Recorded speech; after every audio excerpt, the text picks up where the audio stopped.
मुंबईसाठी एक महत्त्वाची बातमी आहे। मुंबईसह उपनगरामध्ये पहाटेपासूनच ढगाळ वातावरण पाहायला मिळते।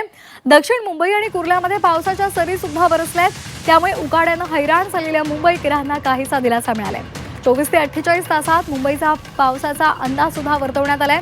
मुंबईसह ठाण्याला पावसाचा येलो अलर्ट घोषित केलेला आहे।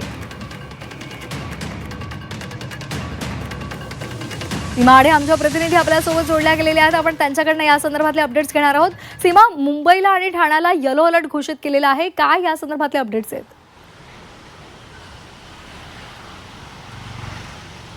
श्वेता, आपल्याला माहिती आहे की आता जून महिना संपत आलेला आहे, मात्र तरीसुद्धा महाराष्ट्रामध्ये मुंबईमध्ये पावसाचा थांग पत्ता नाही आहे। त्यामुळे नागरिक हे दिवसेंदिवस जे आहेत ते हैराण होत चाललेत।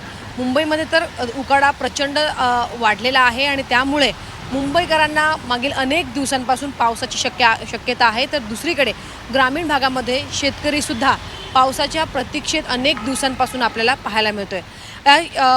पाऊस कधी पडणार असा प्रश्न आणि असे याबद्दलचे अनेक तर्कवितर्क लावत असताना आज एक दिलासादायक बाब म्हणजे आज सकाळीच पहाटेपासूनच दक्षिण मुंबईमध्ये पावसाने हजेरी लावली। त्यामुळे मुंबईकरांना यापासून आता उकाड्यापासून काहीसा दिलासा मिळणार आहे आणि आता पाऊस लवकरच मुंबईसह राज्यामध्ये सक्रिय होईल याची सुद्धा आता शक्यता जी आहे ती वाढलेली आहे।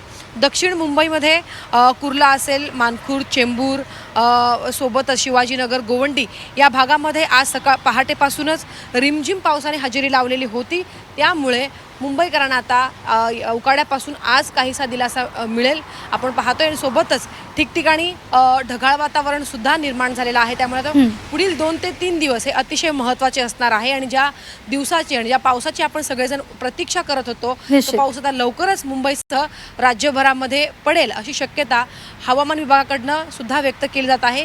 26 जूनपर्यंत मुंबईसह महाराष्ट्रातल्या अनेक भागांमध्ये सक्रियपणे पावसाला सुरुवात होईल असंही हवामान विभागाकडनं सांगण्यात आलेलं आहे। आजपासून तर दक्षिण मुंबईपासून तर पावसाला सुरुवात झालेली आहे। आता हे बघणं महत्त्वाचं असेल की ज्या पद्धतीने ठिकठिकाणी ढगाळ वातावरण आहे तो ढगाळ वातावरण कायम राहून पाऊस पडेल का, की 26 जूनपर्यंत पुन्हा एकदा आपल्याला पावसाची प्रतीक्षा जी आहे ती करावी लागेल। अगदी, त्यामुळे आज रिमझिम पाऊस कोसळला असला तरी पाऊस दमदार व्हायला हवा ही प्रत्येकाची खरं तर इच्छा आहे आणि त्यामुळे कशा पद्धतीने आता संपूर्ण वातावरण राहतं हे पाहणं सुद्धा महत्त्वाचं आहे। धन्यवाद आपण दिलेल्या सविस्तर माहितीसाठी सीमा। पुढच्या बातमीकडे बेस्ट